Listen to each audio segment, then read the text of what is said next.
Hello dear students and welcome to My English Teacher. In this video, we are going to see the second part of the lesson, The Cope and the Anthem, written by O. Henry. In the first part, we have already understood the characteristic of Soapy, the main character of the lesson, and his reason behind purposefully committing the crimes. So, let us begin the remaining part of the lesson.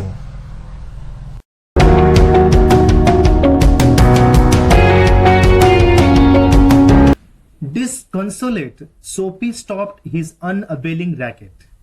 Would never a policeman lay hands on him? In his fancy, the island seemed an unattainable Arcadia. He buttoned his thin coat against the chilling wind.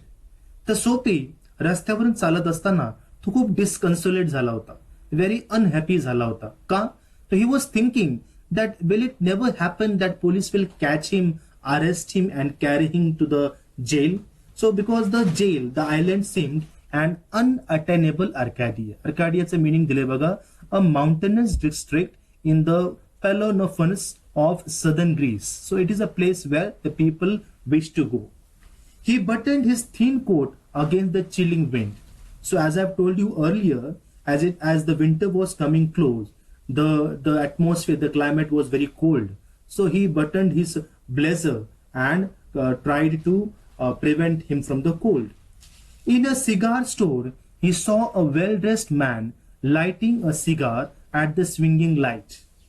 He had set his silk umbrella by the door on entering.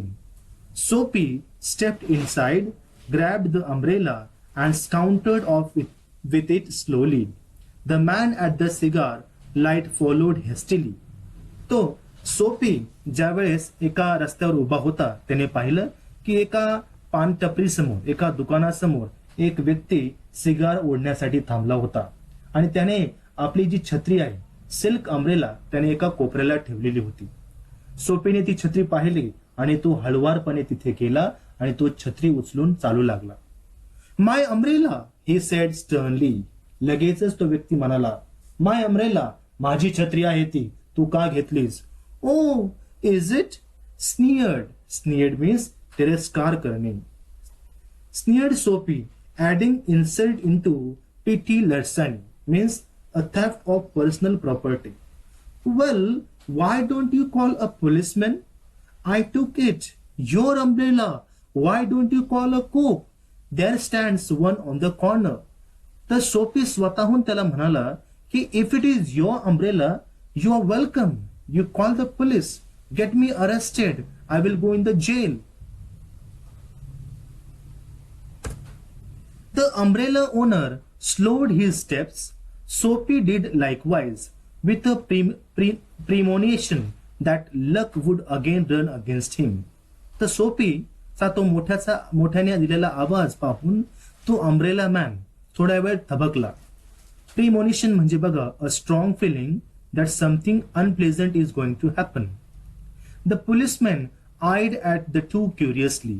त्या पोलिसानं या दोघांच्या वादाला ऐकलं, बघितलं आणि तो दोघांकडे उत्सुकतेने पाहू लागला, कारण की छत्री दोघांच्याही मालकीची नव्हती आणि दोघंही एकमेकाला त्या छत्रीबद्दल आग्रह करत होते की ती तुमची आहे, ती तुमची आहे. Of course, said the umbrella man. Well, you know how these mistakes occur. If it's your umbrella, I hope you will excuse me. I picked it from this morning in a restaurant. If you recognise it as yours, why, I hope you will. तर तो umbrella man म्हणाला की I took it from a restaurant early in the morning by mistake. If it is yours, you can take it. ही छत्री जर का तुमची आहे तर तुम्ही ती कृपया परत घ्या. Of course it's mine, said Soapy savagely. Savagely means angrily. सोपीने असा हावभाव केला जणू काही ती छत्री त्याचीच होती, त्याने ओळखली होती आणि त्याला ती हवी होती आणि तो म्हणून म्हणाला, Of course it's mine. The ex-umbrella man रिट्रिएटेड म्हणजे तो थोडासा शांत झाला. की एखादा माणूस जर मोठ्या आवाजाने बोलतोय म्हणजे नक्कीच त्याच्यामध्ये आत्मविश्वास आहे आणि म्हणून तो अम्ब्रेला मॅन शांत झाला. The policeman hurried to assist a table blonde in an opera clock across the street in front of a streetcar that was approaching 2 blocks away. तर पोलिसानं या दोघांकडे लक्ष दिलं नाही आणि तो चक्क दुसऱ्या ठिकाणी एका वेगळ्या व्यक्तीकडे चालू पडला आणि त्या व्यक्तीला बघण्यासाठी तो निघून गेला. Sophie walked eastward through a street damaged by improvement. Sophie east दिशेने निघाला आणि एका अशा रस्त्यावर चालू लागला जो खराब झालेला होता, डॅमेज झालेला होता. He hurled the umbrella angrily into an excavation. त्याने रागारागामध्ये ती अम्ब्रेला फेकून दिली. He muttered against the man who wear helmets and carry clubs. तर तो अशा लोकांबद्दल बोलू लागला जे हेल्मेट्स घालतात आणि मोठ्या मोठ्या गोष्टी घेऊन चालू पडतात, की त्यांच्यामुळेच कदाचित त्याला वाटत असेल की हा रस्ता खराब झाला आहे वगैरे वगैरे. Because he wanted to fall in to their clutches they seem to regard him as a king who could do nothing wrong. तर तो त्या व्यक्तीला उद्देशून जाणून बुजून मोठ्याने बोलत होता, कारण की त्याला असं वाटत होतं की लोक त्याचं बोलणं ऐकतील आणि त्याला पोलिसांच्या ताब्यात देतील. मात्र तसं काहीच होत नव्हतं. सगळे लोक त्याच्याकडे दुर्लक्ष करायचे आणि चालू लागायचे. बऱ्याच वेळेस असं होतं की एखादा व्यक्ती आपल्या गावामध्ये आपल्या शहरामध्ये असतो आणि तो नेहमी संध्याकाळ झाली की मोठ्या मोठ्याने ओरडत असतो, लोकांना अपशब्द वापरत असतो आणि लोक त्याला मूर्ख म्हणून त्याच्याकडे दुर्लक्ष करत असतात. At length, Sophie reached one of the avenues to the east where the glitter and the turmoil was but faint. तर चालता चालता त्या ईस्ट दिशेने चालता सोफी अशा एका ठिकाणी येऊन पोहोचला जिथं ग्लिटर आणि turmoil was there but it was faint. So turmoil म्हणजे काय? A state of great disturbance. थोडा कमी प्रमाणामध्ये तिथं गोंधळ होता पण होता. He dragged himself toward Madison Square for the homing instinct survives even when the home in is a park bench. तर तिथं गेल्यानंतर त्याने स्वतःला तिथं थांबवलं थोड्या वेळती. त्याचं घर कुठं होतं? एका पार्कमध्ये. आणि घर म्हणजे काय? तर त्या पार्कमध्ये असणारे bench.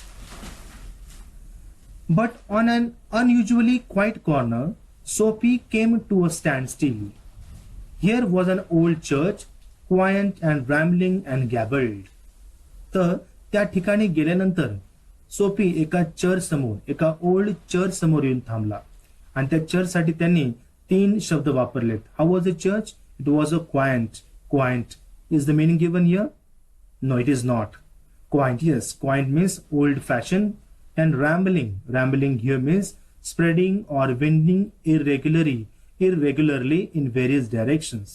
And gabbled means, gabbled, the meaning is given in Marathi. छपराचा पाख्याखालचा भीतीचा त्रिकोणी भाग. थोडक्यात एक पुरातन काळचं एक चर्च होतं जे मोडकळीस आलेलं होतं. Through one violet-stained window, a soft light glowed, where no doubt the organist loitered over the keys, making sure of his mastery of the coming Shabbat anthem. त्या चर्चच्या एका खोलीमध्ये मंद प्रकाशामध्ये एक ऑर्गनिस्ट येणाऱ्या शब्बात सणासाठी, Sabbath means a day of religious observance by the Jews, by the Christian people, specially it is called as Sunday. तर त्या शब्बात सणासाठी जे गीत गायचं होतं त्याची प्रॅक्टिस तो करत होता. तर सोफीने त्या व्यक्तीला बघितलं. For there drifted out to Soapy's ears sweet music that caught and held him transfixed against the convolution of the iron fence. तर ते गीत ऐकल्यानंतर, ते अँथम ऐकत असताना सोफी तिथं स्थिर झाला. ते गीत त्याला इतकं भावलं, इतकं आवडलं की त्याला ते पुन्हा पुन्हा ऐकूशी वाटलं. The moon was above, full and radiant. Vehicles and pedestrians were few. Sparrows twittered sleepily in the eaves, or a little while the scene might have been a country churchyard. तर मून वॉज अबाव म्हणजे बराच उशीर झाला होता. The पेडेस्ट्रियन्स were few, लोक रस्त्यावरती फार कमी होते. द स्पॅरोज ट्विटर्ड स्लिपिली इन द इव्ज, इव्ज म्हणजे छपराखालच्या कडाला जे घरटी स्पॅरोजने केलेली होती त्यामध्ये त्यांचा चिवचिवाट ऐकू येत होता, मात्र फार मंद आवाजामध्ये.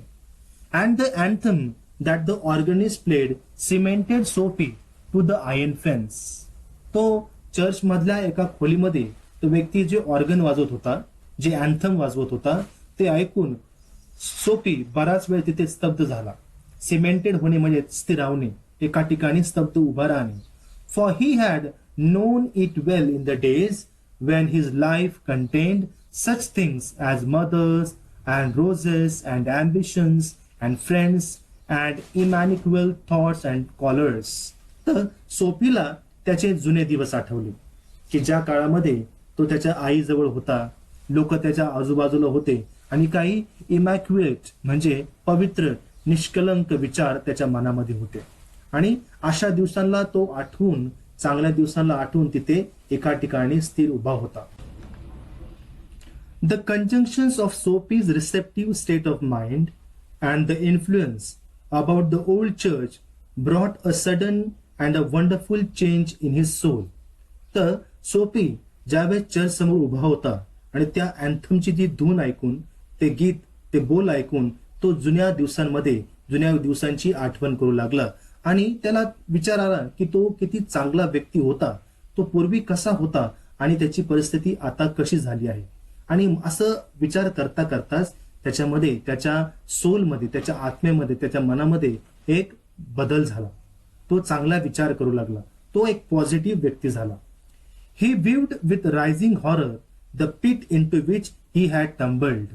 त्याला जाणवलं की तो एका चुकीच्या विचारांमध्ये, चुकीच्या घडीमध्ये, चुकीच्या गोष्टींमध्ये कशा प्रकारे वाहत चाललेला होता. The degraded days, the unworthy desires, the dead hopes, wicked faculties and base motives that made up his existence. तो विचार करू लागला, तो कशा प्रकारे चुकीच्या मार्गाला लागला होता. त्याच्या मनामध्ये कुठल्याही प्रकारची होप्स नव्हते, त्याला आपण डेड होप्स म्हणतो. कुठल्याही प्रकारचे डिझायर्स म्हणजे इच्छाशक्ती, अनवर्दी डिझायर्स आपण त्याला म्हणतो इथे बघा. अनवर्दी म्हणजे ज्या गोष्टी चुकीच्या आहेत, अशा प्रकारच्या डिझायर्स, इच्छा, अपेक्षा त्याच्या मनामध्ये होत्या. And he started thinking about it and he thought how silly he was. And also in a moment his heart responded thrillingly to the strange mood. A strong impulse moved in to battle with his desperate fact. He would pull himself out of the mire and would make a man of himself again.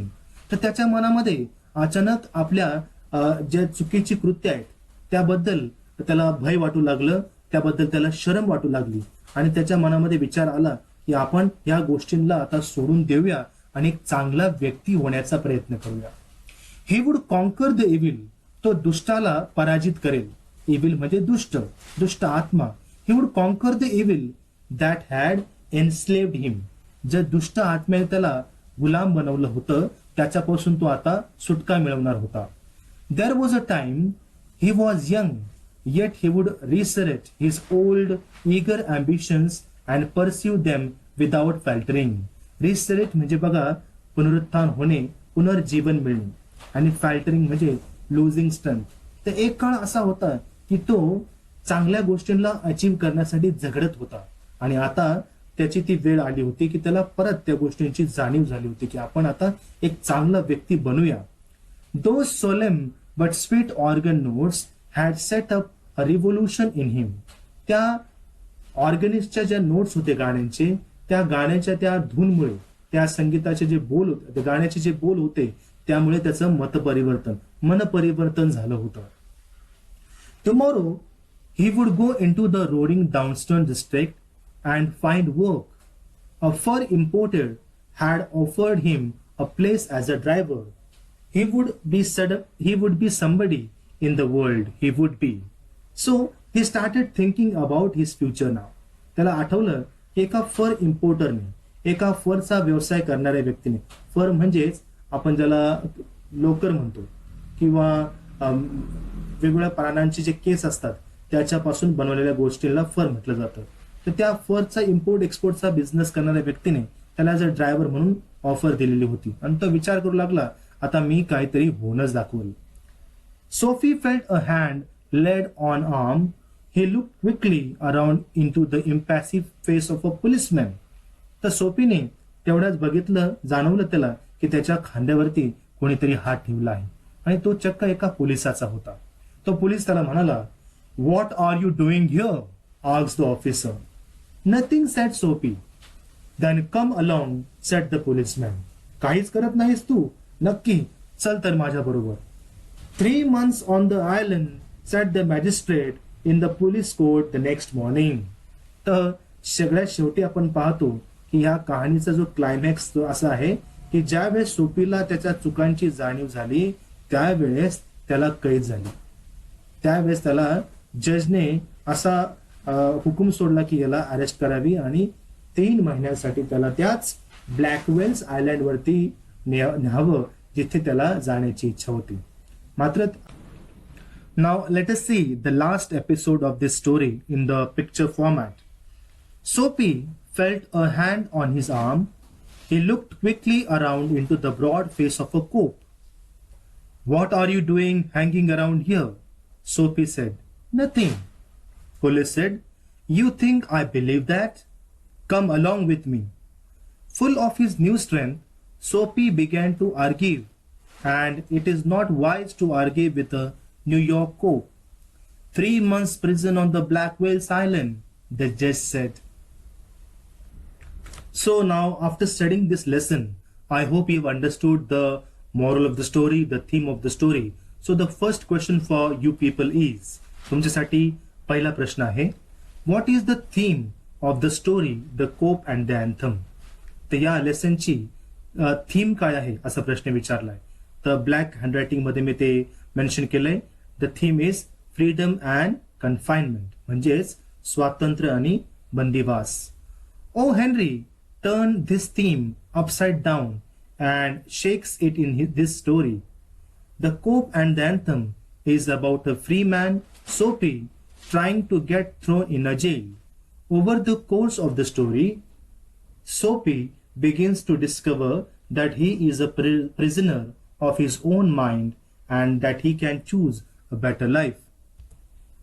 Now, the next question, what will I learn in this lesson? What moral can we get from this lesson? The answer is, although all of us do wrong things in life, there are times when we realize what we are doing is wrong. The important thing is to realize one's mistake and to make efforts to be somebody in the world. As they say, better late than never. So dear students, I hope you've understood the lesson. Thanks for watching the video, and you can see on the screen my upcoming videos available on the same lesson.